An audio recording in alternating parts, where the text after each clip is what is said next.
जय श्री राम। भरत बचन सोची सोनी सुर हर्षे, साधु सराई सुमन सुर बरसे। असमंजस बस अवध निवासी, प्रमुदित मन तापस बनवासी। भरत जी के पवित्र वचन सुनकर देवता हर्षित हुए और साधु साधु कहकर सराहना करते हुए देवताओं ने फूल बरसाए। अयोध्या निवासी असमंजस के वश हो गए कि देखें अब श्री राम जी क्या कहते हैं। तपस्वी तथा वनवासी लोग श्री राम जी के वन में बने रहने की आशा से मन में परम आनंदित हुए। चुप ही रहे रघुनाथ सकोची, प्रभु गति देखी सभा सब सोची। जनक दूत ते ही अवसर आए, मुनि वशिष्ठ सुनि बेगी बुलाए। किंतु संकोची श्री रघुनाथ जी चुप ही रह गए। प्रभु की ऐसी स्थिति मौन देख सारी सभा सोच में पड़ गई। उसी समय जनक जी के दूत आए। यह सुनकर मुनि वशिष्ठ जी ने उन्हें तुरंत बुलवा लिया। करि प्रणाम तिन राम निहारे, बेश देखी भय निपट दुखारे। दूतन मुनि वर बूझी बाता, कहु विदेह भूप कुशलाता। उन्होंने आकर प्रणाम करके श्री रामचंद्र जी को देखा।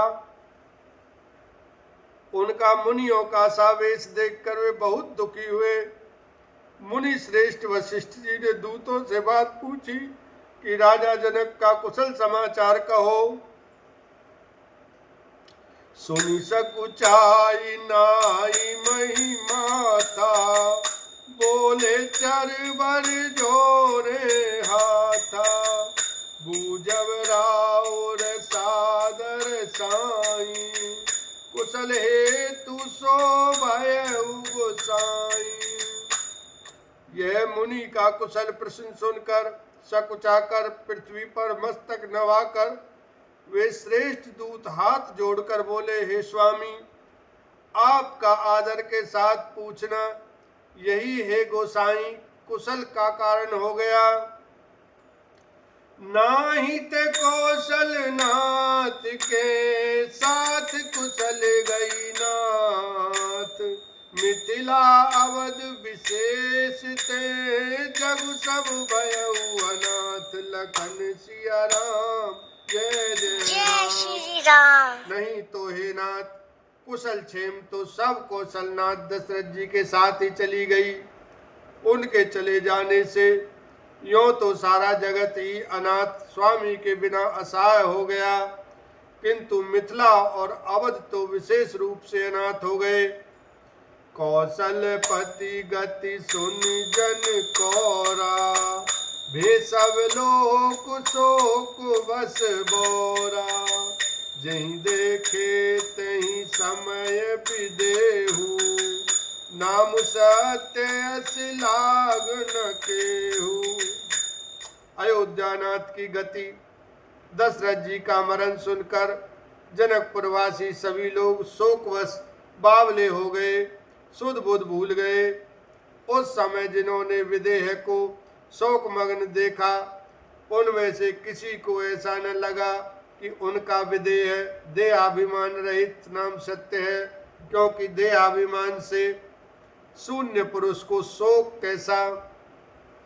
रानी कुचाली सुनत नर पालही, सूझ न कछु जस मनि बिनु ब्यालही। भरत राज रघुवर बनवासु, भा मिथिलेश हृदय हरासु। रानी की कुचाल सुनकर राजा जनक जी को कुछ न सूझ पड़ा। जैसे मणि के बिना सांप को नहीं सूझता।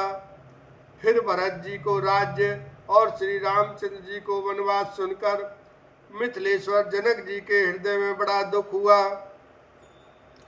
नृप बूझे बुध सचिव समाजु, कहु विचारी उचित काजु।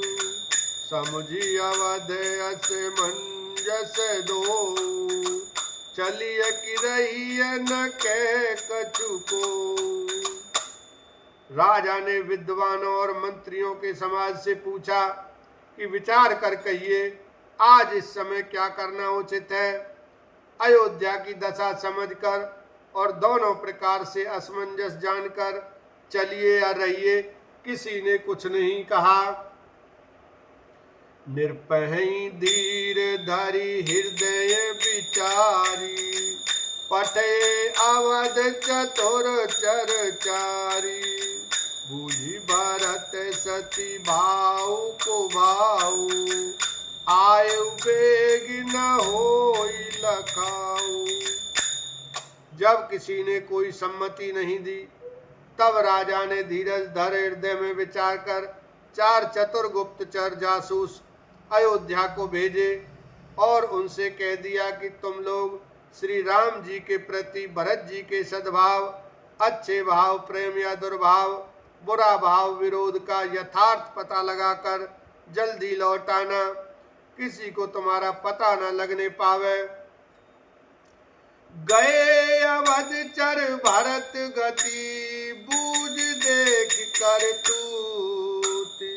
चले चित्रकूट भरतु, 4 चले तिरहुत। लखन सिया राम जय जय राम।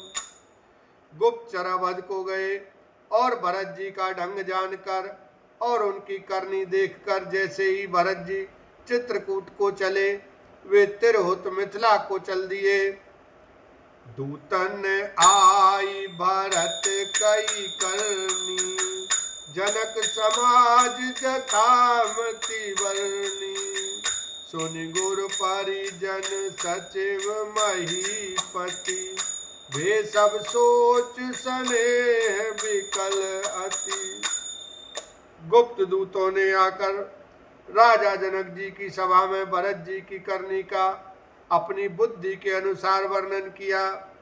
उसे सुनकर गुरु, कुटुंबी, मंत्री और राजा सभी सोच और स्नेह से अत्यंत व्याकुल हो गए। धरि धीरजु करि भरत बड़ाई, लिए सोवट साहनी बुलाई। घरपुर देश राखी रखवारे, है गए रथ बहु जान सवारे। फिर जनक जी ने धीरज धरकर और भरत जी की बड़ाई करके अच्छे योद्धाओं और साहनियों को बुलाया। घर, नगर और देश में रक्षकों को रखकर घोड़े, हाथी, रथ आदि बहुत सी सवारियां सजवाईं। दोघरी साधी चले तत्काला, किए विश्राम नमग मही पाला। भोर ही आजु नहाई प्रियागा, चले जमुन उतरन सब लागा। वे दुघड़िया मुहूर्त साध कर उसी समय चल पड़े। राजा ने रास्ते में कहीं विश्राम भी नहीं किया। आज ही सवेरे प्रयागराज में स्नान करके चले हैं।